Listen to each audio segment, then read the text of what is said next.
Good morning, winners! Welcome to Terry's Tips. So guys, you have been asking for this video. Guess what? Here it is. 6 steps to structuring your subject to financing deal. Guys, get a notebook and get a pen. And I'm going to define what subject to financing is as well. If you are new to my channel, welcome. My name is Terry. I'm a self-employed entrepreneur, mother, YouTuber, investor, personal business credit guru with over 20 years of experience in my field. Guys, I upload brand new videos every Tuesday and Thursday morning. I would love for you to subscribe, share, like if this information is valuable to you. Okay, so let's jump right in, guys. I'll do my nugget at the end. So subject to financing. What is it, guys? This is a creative financing strategy. Write that down. It's an advanced strategy for real estate investing. And I know a lot of you may be new investors. Some of you guys may have never thought about real estate investing. Some of you guys are looking for a multiple streams of income and you're kind of considering real estate investing.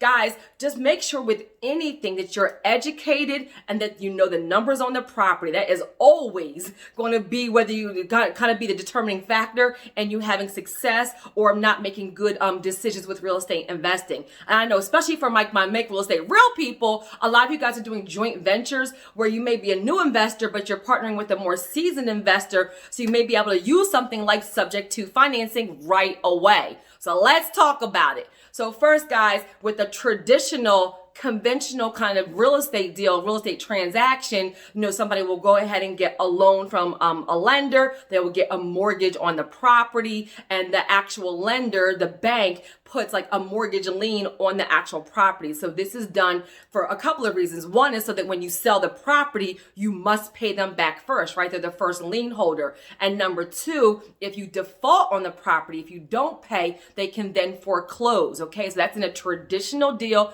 where you get a bank. And the reason why, you're kind of limited in that situation is because whenever you get a mortgage on a property, even as an investor, because some of you are getting hard money loans, some of you guys are getting conventional loans, some of you guys are using FHA and Fannie Mae and Freddie Mac financing. So whether you're just looking to move into a property or if you're an investor using any kind of bank financing, some of the limitations are that you must qualify for the financing, right? So you'll need bank statements and pay stubs and credit scores and all of those things. And that can hinder you, that can limit you on what you can do.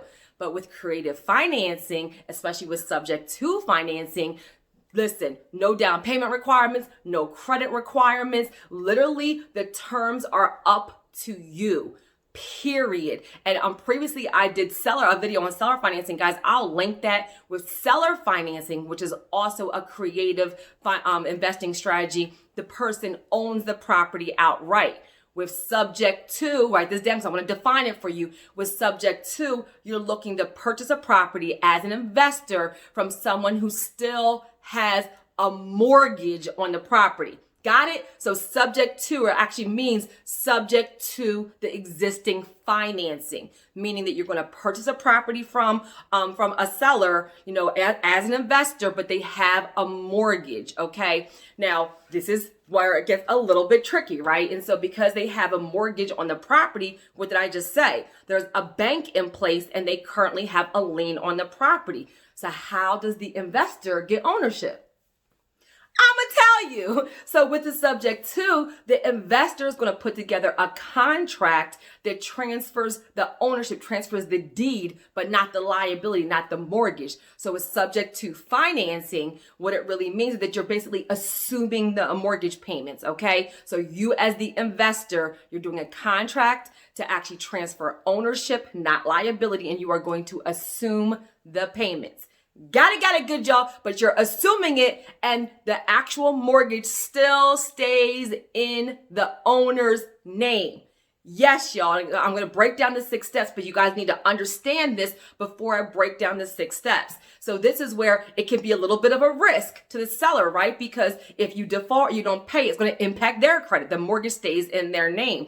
But in the climate that we're in, with the pros and cons of this, a lot of sellers are looking for people to kind of bail them out and help them because people have lost their jobs, or there may have been somebody who died, or there may be, a divorce, or they may be, had a change in their income. They may have had health issues. So you have people who have falling behind on their mortgage. They're about to go into foreclosure. They're about to go into pre-foreclosure, and they need some help. So guys, with everything, make sure you're communicating, your intentions, make sure you're being ethical in what you're doing, and always strive to be a solution to someone's problem. This is a win-win situation, because if you have someone who's behind on their mortgage and you do a subject to deal, you're able to bring the mortgage current, make sure the property does not go into foreclosure, and give the seller some money to kind of walk away, okay? So let's break down the 6 steps, guys. And I'm going to give you an example too. I wrote down an example to give you guys because it's not from one of my own real estate deals, but it's from another investor. So step number 1, find out the terms of the current loan. Guys, you need to know the mortgage payment. You need to know the interest. You need to know the taxes. You need to know everything that there is about the current mortgage, okay? Because the numbers matter here, okay? And so this is where you can usually just ask the seller for a mortgage statement. You can also ask the seller for a payoff letter. So lenders are used to doing that all the time. So have the seller get a payoff letter from the current lender. That way you know exactly what is owed on the principal, and you know all of the terms of the mortgage, okay?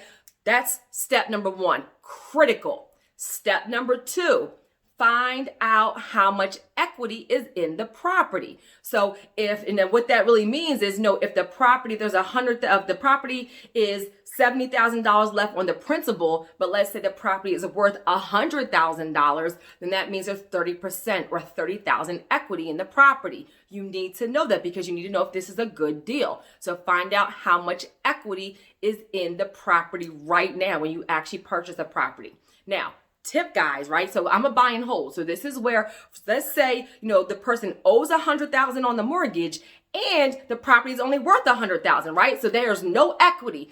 For most people, that's a no deal, right? Like there's no reason why you would do that. Those numbers don't make sense. However, let's say it's like a low interest rate, and let's say you're a buy and hold investor, so you plan on keeping this property. Now, let's say maybe because of the low interest rate, let's say, the mortgage payment is maybe $700, but maybe you can rent that property out for $1,200.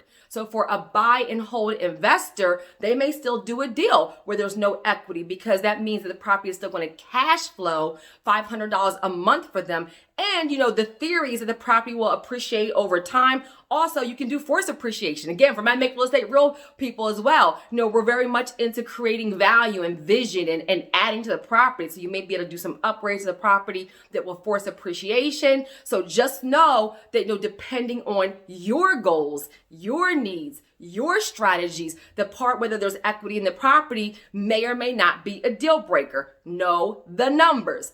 Got it, y'all? Okay, and then step number 3, determine your exit strategy. So this is where, are you going to sell the property? Are you going to flip it? Are you going to keep the property? You need to know what your exit strategy is so that you can look at the numbers and make sure that it actually works for you, okay? Step number 4. So I wrote these down so I wouldn't forget, because y'all know I'll start talking, I'll get off track. Sorry, y'all. Step number 4, determine all out-of-pocket expenses, okay? So you need to know, is it behind on taxes? You need to know, is there a water lien? You need to know, how much is the seller behind on their mortgage payments? Is it 1 month? Is it 10 months? You need to know all of your out-of-pocket expenses, because that will determine if this is a deal that actually works for you. Got it, y'all? Step number 5, cash to the seller. Guys, always try to factor in and build into your deal cash to the seller at closing. Okay, this is going to help the deal run more smoothly, but also what are we doing, guys? We're working in good business ethics, and we're trying to be a solution to somebody. So if someone has lost their job, they're behind on taxes, behind on their mortgage payments, they're probably in financial distress. Factor in giving this seller like $5,000 to $10,000 cash in their hand at the closing to help, make the deal work for both parties, but also to give them money to actually move. Like, remember, they're walking away from this property. And a lot of times, the blessing in that to the actual person is they no longer have to pay mortgage payments. They no longer have to worry about taxes. They no longer have to do the upkeep on the building. You, as the investor, when you assume the mortgage, you are taking over all responsibility. So give them some money in their hand. Yes, y'all, to help them kind of move, exit from this property and go into their new situation, and also to make it a deal where it's a win-win situation. 5,000, 10,000, something of that nature is pretty common. All right. And then step number 6, guys, and this is important. This is important, guys. Get an attorney. Yes, y'all, especially when it's subject to, because remember, there is a bank involved. There is a lien holder. A lot of people are very kind of cautious about doing subject to deals because of the due on sale like clause, which means that basically like a seller cannot really sell a property while it's still owned by the bank. But people still do these kind of deals because what really happens is, number one, the bank doesn't even know that you've assumed the mortgage. This is the deal between you, the investor, and the actual owner of the property. So the bank usually doesn't even know. And number two, because you are actually bringing the loan current and making the monthly payments, most times the bank just cares that they're getting their actual payments on time, okay? But get an attorney to do the financing. You can even invest in an attorney that is specialized in subject to deals. Guys, critical. I do not recommend for any investor, seasoned or brand new, to do this paperwork and do this contract on your own. Make sure the terms are clear. Make sure everybody's on the same page. Make sure you hire a professional attorney to do this contract for you. Guys, I don't care if it's $500, $1,000, or $2,000. It will be the best money that you spend to make sure the paperwork is done correctly and all the terms are clear. Got it, y'all? Okay, and I'm going to give you an example of a subject to deal. It wasn't my deal, so I wrote this down. That way I would remember all the numbers, because I wanted you to get an idea of like a subject to flip, okay? So there was an investor who found a motivated buyer, right? And the motivated buyer was because the person had lost their job and they were behind on their actual mortgage payments. Guys, I will link 2 videos to this video. One on seller financing, which is where the person owns the property and finances it for you. I'll link that video. And then the second one is on how to find off-market deals. So I'll put those in the description of this video and link them. So the investor got a motivated seller, lost their job. The person owed $175 principal on the mortgage, because the mortgage was $175. The as-is value of the house right away, like as is, was like $260, I believe. Okay, so the person owed $175. The property was worth $260. The person had lost their job. Okay, so the subject to dealer, right? It was about $5,000 to bring the actual loan current, right? So the back payments and all those things, and then they factored in $10,000 cash out of pocket to the actual seller. Okay, so they're going to actually $5,000 for to bring the loan current, $10,000 for to actually pay the seller. And guys, I think the mortgage payment was like about $1,100 a month. Okay.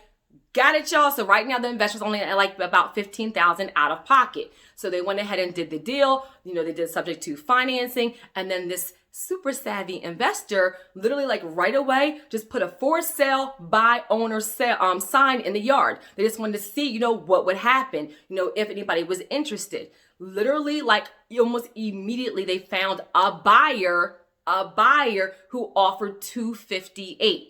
Literally that investor, so they closed in 30 days. That investor ended up making one mortgage payment during that time. So that was $1,100, and they were able to sell the property right away for $258. So let's look at the numbers. So when the investor then sold the property, they must, no matter what, had to pay off the mortgage. That was $175. They're paying off the bank to make the title clean and fair. The title free and clear. They paid off the mortgage, $175, right? And then they were out of pocket about $15,000. You got that? They only made like one mortgage payment. Guys, that person made a profit of like $65,000. Their out of pocket was only $15,000. That is an example of a subject to flip. And for hard money lenders, a lot of times you're using like 20 to 40% down. So the key to this, guys, is finding a motivated seller, right? And in the climate that we're in, and we're in the middle of COVID-19, there's a lot of people looking for solutions. The other key is communicating. The other key is having, a contract that, outlines everything. And the last key is the guys making sure that you're doing business in good business ethics and making sure you're being a solution to the current owner. You're helping them get out of this situation and giving them some money to walk away. But literally there was no credit involved. The investor didn't need to have credit. The investor didn't need to have 20, 40% down. The investor didn't have to have an inspection. Literally all they did was assume the mortgage in the contract, but keep the actual mortgage in the current owner's name when they originally did the deal, and they just transferred the liability, transferred the deed. Got it, good, y'all. So I know that was a lot. If you've never heard of subject to financing, watch the video again. I promise you I outlined it all. And guys, for my nugget. So I want you guys to really, really, really understand this. You do not have time to waste.